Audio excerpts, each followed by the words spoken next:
First of all 4.5 பொறுத்த வரைக்கும் உங்களுக்கு ஃபைன் த அப்படின்னு சொல்லிட்டு பிரின்சிபல் வேல்யூ கேட்டிருப்பான். பிரின்சிபல் வேல்யூனா என்ன?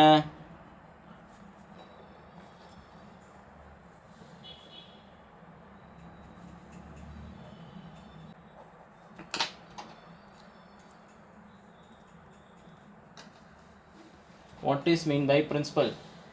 பிரின்சிபல் வேல்யூனா என்ன அப்படின்னு கேட்குறேன். இப்போ பிரின்சிபல் வேல்யூனா என்னன்னு பார்த்தீங்கன்னா ரேஞ்சு. சரிங்களா? அடுத்த வாட்டி ஞாபகம் வச்சுக்கோங்க. பிரின்சிபல் வேல்யூனா ரேஞ்சு கேட்டிருக்கான். யாரோட ரேஞ்சு? காஸ் இன்வெர்ஸ் ஃபங்க்ஷனோட ரேஞ்சு கேட்டிருக்கான். அதுவும் இந்த பர்டிகுலர் எக்ஸோட, அதாவது ஸ்கொயர் ரூட் ஆஃப் 3/2ஓட ரேஞ்சு கேட்டிருக்கான். அது என்ன நமக்கு தெரியணும். ஓகேங்களா? அப்போது காஸ் இன்வெர்ஸ் ஃபங்க்ஷனை பொறுத்த வரைக்கும் உங்கள் டொமைன் பார்த்தீங்கன்னா -1லேருந்து +1, ரேஞ்சு பார்த்தீங்கன்னா உங்களுக்கு 0 to πக்குள்ளே தான் இருந்திருப்பான். ஓகேவா? ஸோ இந்த பர்டிகுலர் வேல்யூக்கான ரேஞ்ச் என்ன, இங்கே என்னவா இருக்கும் அப்படிங்கிறது தான் இந்த கொஷினில் கேட்டிருக்கான். ஓகேவா? சரிங்களாம்மா? இப்போ எப்போ வந்து காசு √3/2 அப்படி எடுப்பான்? எப்போ உங்களுக்கு காசு வந்து √3/2 எடுப்பான்? நம்ம 2 விதத்துலையும் போகலாம். மொத விதத்தில் நம்ம எப்பவும் பண்ணுற விஷயந்தான். எப்போ வந்து காசு வந்து √3/2 எடுப்பான்? π/6. அப்போது நமக்கு π/6 வந்து √3/2 எடுப்பான். ஓகேவா? we know that cos π/6 வந்து உங்களுக்கு √3/2 எடுப்பான்.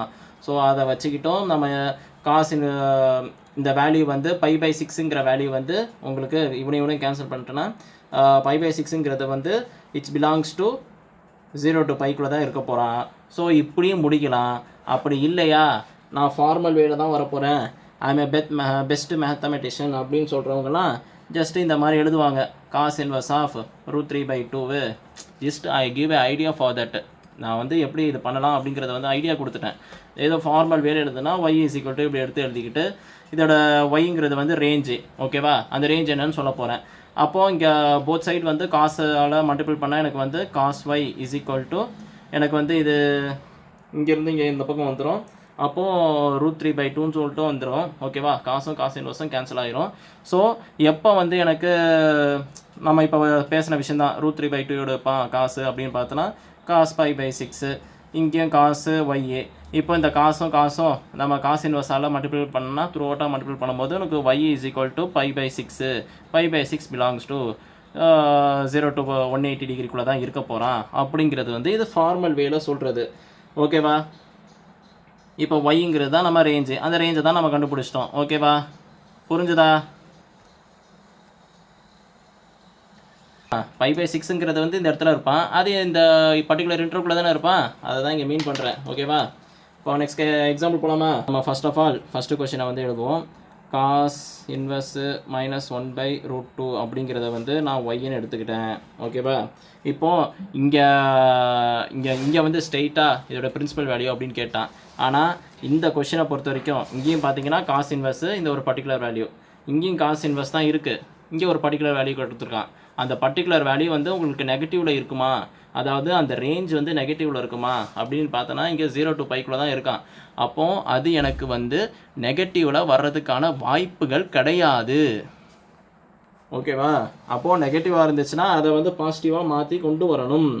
அப்படி கொண்டு வரணும்னா ஃபர்ஸ்ட் ஆஃப் ஆல் நம்ம வந்து எப்பவும் போல் இங்கே காசால் த்ரூ அவுட்டை நம்ம மல்டிபிள் பண்ணால் உங்களுக்கு வந்து -1/√2 = cos y அப்படின்னு சொல்லிட்டு எழுதிடுவோமா? இப்போது நம்ம எப்போ வந்து காசு வந்து 1/√2 அப்படின்னு சொல்லிட்டு எடுப்பான்னு பார்த்தீங்கன்னா உங்களுக்கு வந்து இதை விட்டுருங்க, நெகட்டிவ்ங்கிறத வந்து இப்போ விட்டுருங்க. எப்போ காசு வந்து 1/√2 எடுப்பான் அதை மட்டும் எனக்கு சொல்லுங்கள். π/4. அப்போது காசு வந்து π/4ல் வந்து உங்களுக்கு √2 எடுப்பான். ஓகேவா? அப்போது இங்கே காசுங்கிறது வந்து ஓவராலாக இருக்கான். இப்போது நெக்ஸ்ட்டு நம்ம என்ன பண்ண போகிறோன்னா, இன்னொரு விஷயம் சொல்லியிருப்பேன், காசு வந்து எப்போவும் நெகட்டிவ் வேல்யூ எடுக்க மாட்டான். ஏன்னா வந்து காசு வந்து ஒரு ஈவன் ஃபங்க்ஷனு. இவன் வந்து ஒரு ஈவன் ஃபங்க்ஷனு. எப்போவுமே உள்ள காஸ் ஆஃப் -x கொடுத்தாலும் இவன் என்ன ஆவான், +x தான் வந்து நிற்பான். ஓகேவா? இவன் வந்து ஒரு ஈவன் ஃபங்க்ஷனு. பட் ஆனால் இந்த இடத்துல எனக்கு நெகட்டிவ் வருது. அப்போ நெகட்டிவ் வரானா அவனை மாற்றணும். சரியா? அப்போது நான் என்ன பண்ணுவேன்னா காஸ் ஆஃப் பை மைனஸ் லைக்கு மைனஸ் காஸ் டீட்டா அப்படின்னு இருந்துச்சுன்னா அதை வந்து cos of pi minus theta அப்படின்னு சொல்லிட்டு எழுதுவோம். ஓகேவா? இப்போது அந்த ஒரு விஷயந்தான் இப்போ நான் பண்ண போகிறேன். So cos of minus theta இருக்கிற இடத்துல வந்து பை பை 4ன்னு சொல்லிட்டு இருக்கான். ஓகேவா? அவனை நான் எடுத்து போட்டு இதை வந்து கிராஸ் மல்டிபிள் பண்ணுவேன். கிராஸ் மல்டிபிள் பண்ணால் எனக்கு காஸ் 3 பை பை 4 அப்படின்னு சொல்லிட்டு கிடைக்கும். காஸ் ஒய்ன்னு சொல்லிட்டு கிடைக்கும். இப்போது 3 பை பை 4 அப்படிங்கிறது வந்து என்னோடய ரேஞ்சுக்குள்ளே இருக்கானா அதை நம்ம செக் பண்ணோம். அதுக்கு முன்னாடி இங்கேயும் காசு இருக்குது, இங்கேயும் காசு இருக்குது. அப்போ காஸ் இன்வர்ஸால் த்ரூ அவுட்டாக மல்டிப்ளை பண்ணும்போது 3 பை பை 4ன்னு சொல்லிட்டு கிடைக்கிது இஸ் ஈக்குவல் டு y. இதுதான் என்னோட range. This is my principal value. So we have done the so many step and solve the answer. ஸோ இதை நம்ம கொண்டு வந்துட்டோம். ஸோ ஒய்ங்கிறது வந்து நான் ரேஞ்சுன்னு கண்டுபிடிச்சிட்டேன். இந்த 3 பை பை 4 அப்படிங்கிறது வந்து என்னோடய ரேஞ்சுக்குள்ளே இருக்கா, அதாவது பர்டிகுலராக என்னோட ரேஞ்ச் வந்து 0 to பை தானே, அதுக்குள்ளே இருக்கான்னு சொல்லிட்டு பார்க்கணும். ஸோ 3 × 180 டிகிரி டிவைடட் பை 4ன்னு சொல்லிட்டு போட்டோன்னா உங்களுக்கு வந்து 90, இங்கே 2 1 45 × 3 பார்த்தீங்கன்னா உங்களுக்கு என்ன கிடைக்கும்? 90 + ஒரு 45 135 சம்திங் கிடைக்கும்னு நினைக்கிறேன். 135 டிகிரி வந்து 180 டிகிரிக்குள்ளே தான் இருப்பான். So it's absolutely belongs to the range. ஓகேவா? நெக்ஸ்ட் கொஷின் போகலாம். நெக்ஸ்ட் கொஷினில் வந்து உங்கள்கிட்ட காசு இன்வெஸ்ட் தான் கேட்குறான், ஆனால் அதுக்குள்ளே காசு இருக்கான்ப்பா, காசுக்குள்ளே நெகட்டிவ் இருக்கான்ப்பா, அப்போ என்ன பண்ணும்ப்பா அப்படிங்கிறது தான் இப்போ நம்ம அடுத்த கட்ட கொஷினாக பார்க்க போகிறோம். ஓகேவா?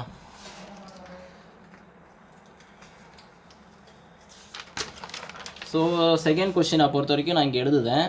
அதாவது இங்கே என்ன கொஷின் கொடுத்துருந்தான்னா cos inverse of cos of minus pi pi 3 அப்படின்னு சொல்லிட்டு இருக்கான். So cos inverse of cos of minus pi pi 3 அப்படிங்கிறது வந்து இருக்கும். ஓகேவா? இப்போது எனக்கு ஒரு விஷயம் தெரியும். என்ன தெரியும்? Cos of minus x is equal to cos x. என்னால் எழுத முடியும். இப்போ தான் உங்களுக்கு சொல்லிக் கொடுத்தேன். ஓகேவா? இவன் வந்து ஈவன் ஃபங்க்ஷனால் இப்படி கொண்டு வந்துடலாம். அப்போது ஃபர்ஸ்ட் ஆஃப் ஆல் கொடுத்துருக்க ஈக்குவேஷனை வந்து அப்படியே இஸ் ஈக்குவல் டு -1 நெகட்டிவில் இருக்கிறது வந்து பாசிட்டிவாக மாறிடும்ல. ஏன்னா cos of minus pi pi 3ங்கிறது வந்து காஸ் பை பை 3ன்னு சொல்லிட்டு எழுதலாம். எழுதலாமா எழுதக்கூடாதா சொல்லுங்கள்? எழுதலாம்ல? எழுதலாமா எழுதக்கூடாதாம்மா சொல்லுங்கம்மா?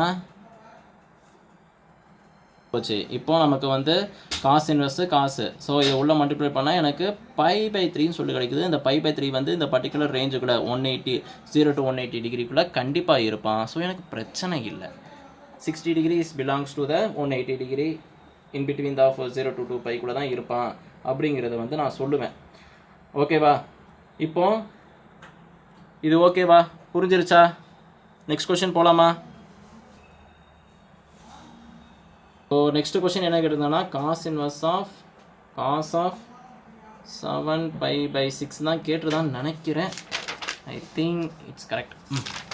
ஸோ இந்த 7 பை பை 6 அப்படிங்கிறது வந்து உங்களுக்கு நீங்கள் பார்த்தீங்கன்னா 7 × 180 டிகிரி டிவைடட் பை 6 இது 1 சார், தென் 30 7 3 சார் வந்து என்னம்மா டக்குன்னு சொல்லுங்கள். அப்போது 210 அப்படிங்கிறது வந்து it's not belongs to 0 to 180 டிகிரிக்குள்ளே கண்டிப்பாக இருக்க மாட்டான். அப்போ அவனை நம்ம மாற்றணும். எப்படி மாற்றணும்? இதை வந்து all silver tea cups because we have in cos function. ஓகேவா? நம்ம ஆல்ரெடி நம்ம பார்த்த விஷயத்த எடுத்து பண்ண போகிறோம். ஸோ இது வந்து உங்களுக்கு வந்து 216ங்கிறது வந்து எதில் இருந்திருப்பான்? தேர்ட் குவாட்ரண்ட்டில் இருந்திருப்பான். All silver tea cups. ஓகேவா? ஸோ இங்கே ஆல் சில்வர் டீ கப்ஸ் படி இங்கே வந்து இங்கே டேன் இருந்திருப்பான். அப்போ இந்த இடத்துல காசு வந்து பர்டிகுலராக பைக்கு பக்கத்தில் இருப்பான். ஓகேவா? அப்போ இங்கேருந்து இந்த ஃபுல் ரேஞ்சை பார்க்குறதுக்கு இந்த பர்டிகுலராக பை மைனஸ் இந்த வேல்யூ மட்டும் நம்மளால் 90 டிகிரிக்குள்ளே கண்டிப்பாக இருந்திருப்பான். கரெக்ட் தானே? ஸோ அதனால் நம்ம என்ன பண்ணுவோம்?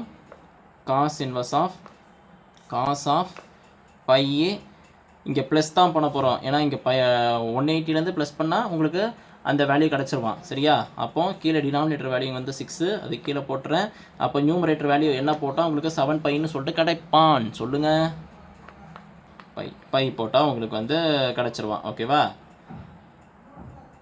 ஸோ ஓவராலாக பார்த்தீங்கன்னா இந்த இவன் வந்து ஆல் சில்வர் டீங்கிறது வந்து டேன் வந்து இந்த இடத்துல வந்து காஸ் ஃபங்க்ஷன் வந்து இந்த இடத்துல டேன் இருக்கிற இடத்துல அவனுக்கு பவர் இருக்காது. ஸோ அதனால் அவன் நெகட்டிவ் ஆயிடுவான். ஓகேவா? அப்போது cos inverse of minus cos of π/6 அப்படின்னு சொல்லிட்டு கிடச்சிருவான். ஓகேவா? நமக்கு இப்போ தெரிஞ்ச விஷயந்தான் அதை பண்ண போகிறோம். என்னென்னு பார்த்தீங்கன்னா, உங்களுக்கு வந்து காஸ் π/6 அப்படிங்கிறது வந்து உங்களுக்கு என்னன்னு தெரியும், √3/2 அப்படிங்கிறது தான் இப்போ கொஞ்சம் நேரத்துக்கு முன்னாடி நீங்கள் என்கிட்ட ஆர்குமெண்ட் பண்ணீங்க. ஓகேவா? ஸோ அதை வந்து இப்போ கொண்டு வர போகிறேன்.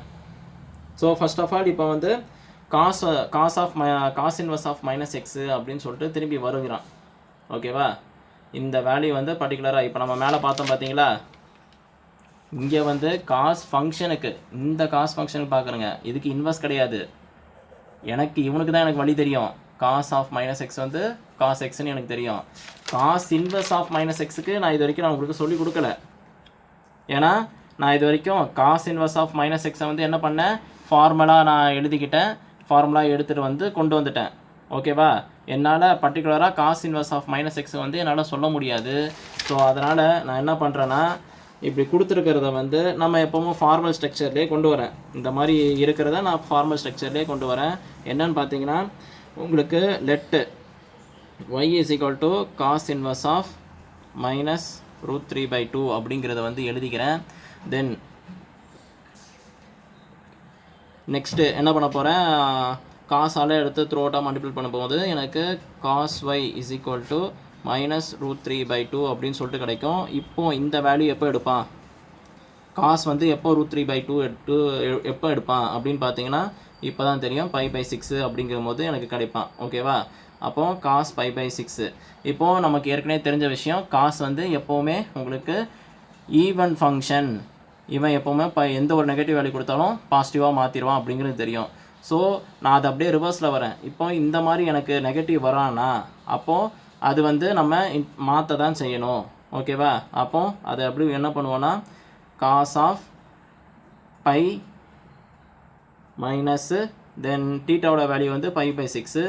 ஸோ இதை நான் எடுத்து போட்டு கொண்டு வந்தேன்னா எனக்கு என்ன கிடைக்கும்னா, எனக்கு வந்து காஸ் 5π/6 அப்படின்னு சொல்லிட்டு எனக்கு கிடைக்கும்.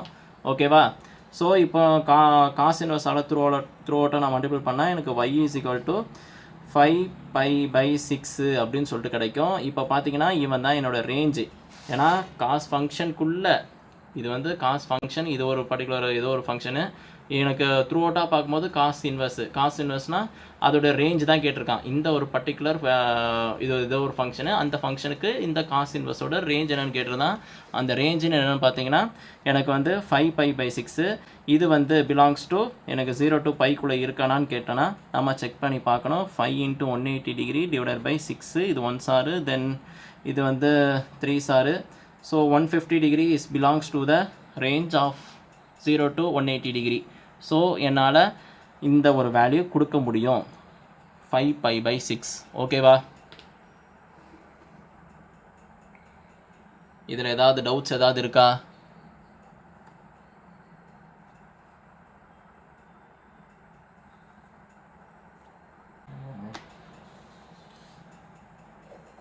சரி, ஓகேம்மா. சரி, இப்போது இந்த cos find the domain of அப்படின்னு சொல்லிட்டு இந்த ஒரு காஸ் ஃபங்க்ஷனுக்கு டொமைன், இந்த ஒரு பர்டிகுலர் வேல்யூயை கொடுத்து எனக்கு டொமைனை கொடுடா அப்படின்னு சொல்லிட்டு கேட்டிருக்கான். ஸோ இந்த மாதிரி கொஷின் போடுறதுக்கு உங்களுக்கு ஏதாவது ஐடியா இருக்கா? ஐடியா இருந்தால் கொஞ்சம் நீங்கள் சொல்லலாம்.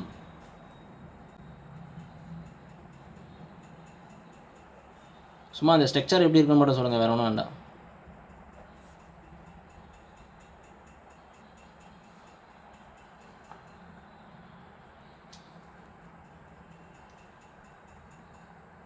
நம்ம டொமைன் கண்டுபிடிக்க சொல்லியிருக்கான் இந்த ஒரு பர்டிகுலர் வேல்யூக்கு. இப்போ இதை வந்து எனக்கு அல்டிமேட் எய்மே பார்த்தீங்கன்னா இவனை எக்ஸாம் மாற்றுறது தான்.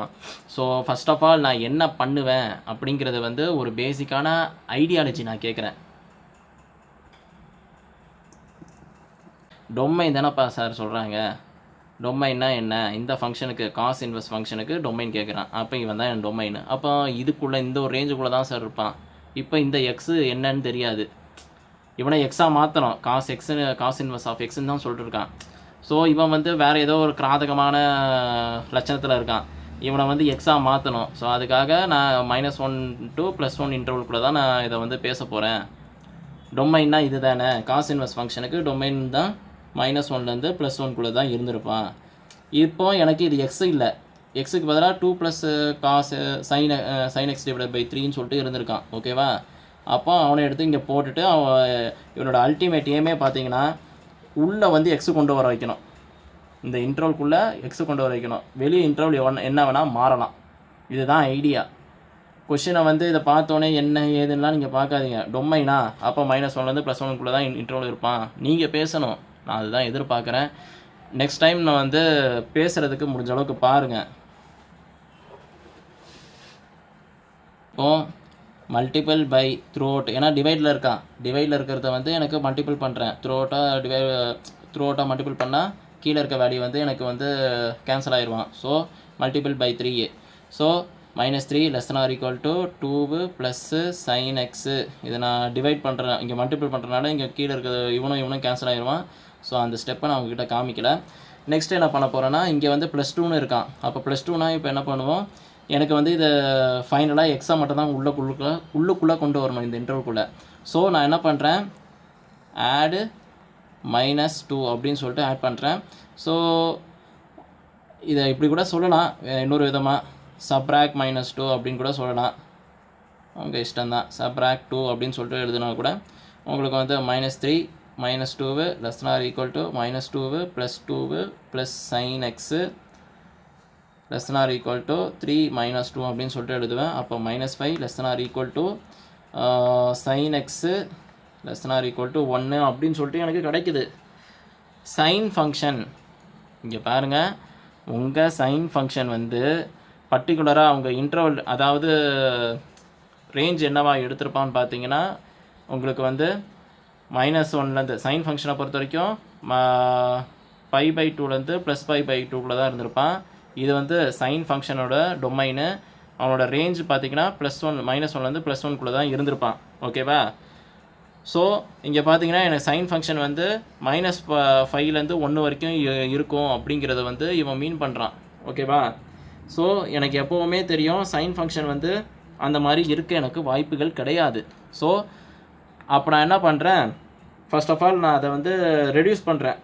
இது வந்து சைன் ஃபங்க்ஷனாக ரெடியூஸ் பண்ணுறேன். சைன் ஃபங்க்ஷனாக ரெடியூஸ் பண்ணும்போது சைனோட இன்டர்வல் வந்து இதுக்குள்ளே தான் இருந்திருப்பான். ஓகேவா? அப்போது -1லேருந்து +1குள்ளே இருந்திருப்பான். இந்த ஒரு விஷயம் ரொம்ப இம்பார்ட்டன்ட்.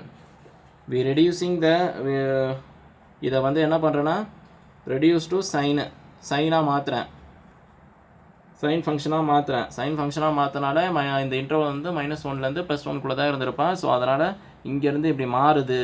ஓகேவா? இந்த ஒரு விஷயம் உங்களுக்கு வந்து புரிதல்களோடு கொண்டு வரணும். ஸோ இப்போ வந்து சைன் ஃபங்க்ஷன் இருக்கான். எனக்கு அல்டிமேட் ஏமே பார்த்தீங்கன்னா இந்த உள்ளே இருக்க வேல்யூ வந்து எக்ஸாக மாற்றணும். அப்போது இங்கே சைன் வரான். அப்போது நான் த்ரூ அவுட்டாக மல்டிபிள் பை சைன் இன்வர்ஸால் மல்டிபிள் பண்ணுறேன். அப்படி பண்ணனா எனக்கு என்ன கிடைக்கும், sine inverse of -1 ≤ sine inverse of sin x ≤ sine inverse of 1 அப்படின்னு சொல்லிட்டு கிடைக்கும். ஸோ எப்போ வந்து சைன் -1 சொல்லிட்டு கிடைப்பான் பார்த்தீங்கன்னா, சைன் எப்போ 1 கிடைப்பான் அதை சொல்லுங்கள். எப்போவுமே இங்கே நெகட்டிவ் வேல்யூ வந்துச்சுன்னா அவனை கண்டுக்காதீங்க, அவனை மறந்துடுங்க. 1 இங்கே இருக்கான். எப்போ சைன் 1 எடுப்பான், அவ்வளோதான், முடிஞ்சு போச்சு. சைன் எப்போ உனக்கு எடுப்பானா, சைன் π/2 எடுப்பான். அவ்வளோதான். ஸோ இன்னொரு விஷயம் தெரியும் எனக்கு, சைன் வந்து இந்த வேல்யூ எடுப்பான் அப்படின்ட்டு. ஸோ இப்போ நான் என்ன பண்ண போகிறேன், இங்கே வந்து நெகட்டிவ் மைனஸ், ஏன்னா இவன் வந்து நெகட்டிவில் இருக்கான். நமக்கு இன்னொரு விஷயம் தெரியும், சைன் ஆஃப் -x வந்து -sin x அப்படிங்கிற விஷயம் தெரியும். ஸோ அதனால் நான் இதை டேரெக்டாக sin π/2 அப்படிங்கிறத வந்து உள்ளே இங்கே கொண்டு வந்துட்டு, ஏன்னா நான் 1 மட்டும் தான் கன்சிடர் பண்ணுறேன்னு சொன்னேன். ஸோ அந்த 1 மட்டும் எடுத்தால் கூட இந்த மாதிரி கூட நெகட்டிவில் வந்திருக்கும். ஓகேவா? ஸோ சைனை பொறுத்த வரைக்கும், சைன் இன்வர்ஸை பொறுத்த வரைக்கும் நெகட்டிவ் வேல்யூ உள்ளே வரலாம். ஸோ நமக்கு பிரச்சனை இல்லை. ஓகேவா? காசில் மட்டும் தான் அந்த மாதிரி நீங்கள் யோசிக்கிற மாதிரி இருக்கும். ஸோ இப்போ இங்கே சைன் இன்வெர்ஸு சைனு, அப்போ எக்ஸ் வந்துடும். ஓகேவா, x less than or equal to இங்கே சைன் எப்போ 1 எடுப்பான்னு பார்த்தீங்கன்னா சைன் பை பை 2ல் உங்களுக்கு 1 எடுப்பான். ஸோ இவனையும் இங்கே பார்த்தீங்கன்னா நெகட்டிவ் வந்துடுவான். அப்போ சைன் இன்வெர்ஸும் சைனும் கேன்சல் பண்ணால் pi by 2 less than or equal to x less than or equal to உங்களுக்கு வந்து பை பை 2ன்னு சொல்லிட்டு கிடைப்பான். இவன் தான் உங்களுக்கான domain. This is our domain. Okay, ஏன் எப்படி கொண்டு வந்து எங்கேருந்து இப்படியே கொண்டு வந்து இப்படி மாட்டி கொண்டு வந்திருக்கோம். இப்போது நார்மலாக இது வந்து டொமைனு. அதே இந்த இடத்துல ஃபங்க்ஷனை வந்து சைன் எக்ஸு உங்களோட இப்படி இருந்துச்சுன்னா இது ரேஞ்சு. ஓகேவா, இப்படி இருந்துச்சுன்னா என்னோடய ரேஞ்சு. ஏன்னா இங்கே ஃபங்க்ஷன் வந்து சைனு உள்ளே வருது. அதே வந்து அதுக்கு இன்வெஸ்ட் பண்ணுனா உங்களுக்கு வந்து என்ன வரும், அப்படியே டொமைனாக மாறிடும். புரியுதா? +1 +1 டு சைன் எக்ஸ்ன்ட்டு சொல்லிட்டு இருக்குது பார்த்தீங்களா. இது வந்து பார்த்தீங்கன்னா ரேஞ்சு. இப்போது த்ரூ அவுட்டாக சைன் இன்வெர்ஸால் நான் பண்ணேன்னா இப்போ என்ன கிடைக்கும், எக்ஸு கிடைக்கும். அப்போது இங்கே சைன் இன்வெர்ஸ் ஆஃப் -x, அப்போ pi by 2 plus pi by 2. This is our domain. நம்ம இன்வெஸ்ட் பண்ணால் அப்படியே டொமைனாக மாறிடுறான். புரியுதா? இதுக்கும் இதுக்கான வித்தியாசத்தை காமிக்கிறேன். எக்ஸாக இருந்துச்சுன்னா டொமைனு, அதே ஏதோ ஒரு ஃபங்க்ஷனுக்குள்ளே இருந்துச்சுன்னா ரேஞ்சு. டீகே அப்படியே லாஸ்ட்டாக எழுதிருங்க.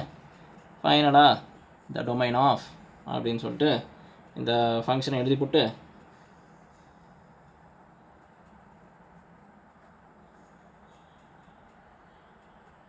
எஸ் -π/2 +π/2. நம்ம கொஞ்சம் கிறுக்கல் தான், அதான் கொஞ்சம் கிரிக்கிட்டேன். ஸோ நெக்ஸ்ட் கொஸ்டின் போகலாமா? இது வரைக்கும்